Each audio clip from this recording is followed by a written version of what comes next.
अलीकडे भीष्माचार्यांच्या भगवंत म्हणाले, हे बघ त्यांचा सेवेकरी बाहेर उभा आहे, तो मला आतमध्ये पाठवणार नाही पण तुला आतमध्ये पाठवेल.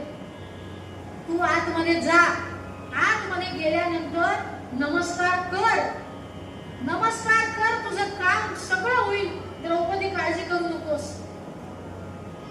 अरे कृष्णा मी एकटी जाऊ होय?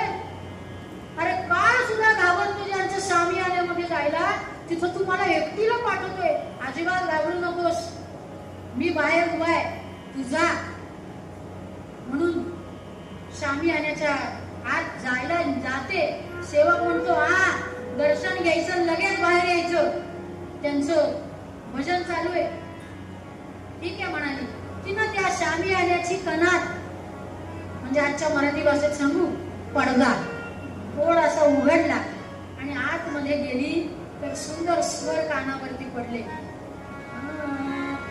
ओम नारायण नारायण जय जय गोविंद हरे. ओम नारायण नारायण जय जय गोपाल हरे. ओम नारायण नारायण जय जय गोविंद हरे. ओम नारायण नारायण जय जय गोपाल हरे. ओम नारायण नारायण जय जय गोविंद हरे. ओम नारायण नारायण जय जय गोपाल हरे. नारायण नारायण जय जय गोविंद हरे. ओम नारायण नारायण जय जय गोपाल हरे. ओम नारायण नारायण जय जय गोविंद हरे.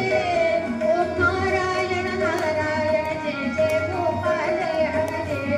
आणि जसं जसं पुढे जायला लागली तसे तसे स्वर अधिक छान ऐकायला यायला लागले.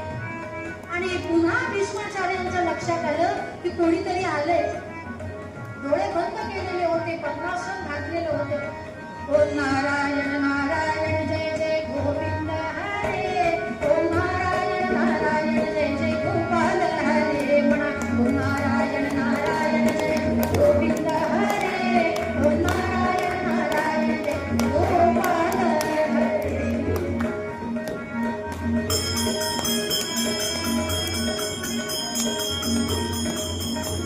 ओम नारायण नारायण जय जय गोविंद हरे. ओम नारायण नारायण जय जय गोपाल हरे.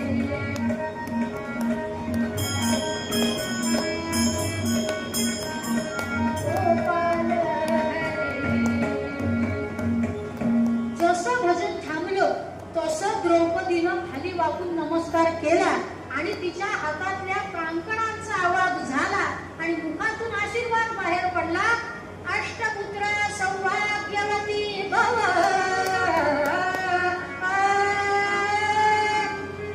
म्हणून सौभाग्यवती स्त्रीनं कायम हातामध्ये बांगड्या घालाव्यात.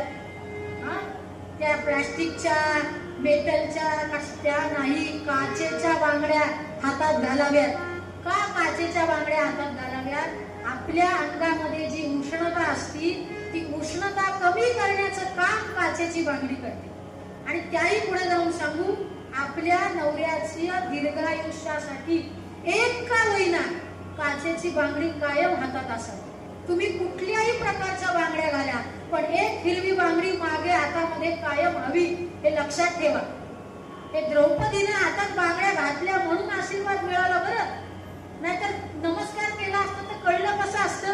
बांगड्यांच्या आवाजावरून भीष्माचार्यांनी तिला अष्टपुत्रा सौभाग्यवती भव असा आशीर्वाद दिला.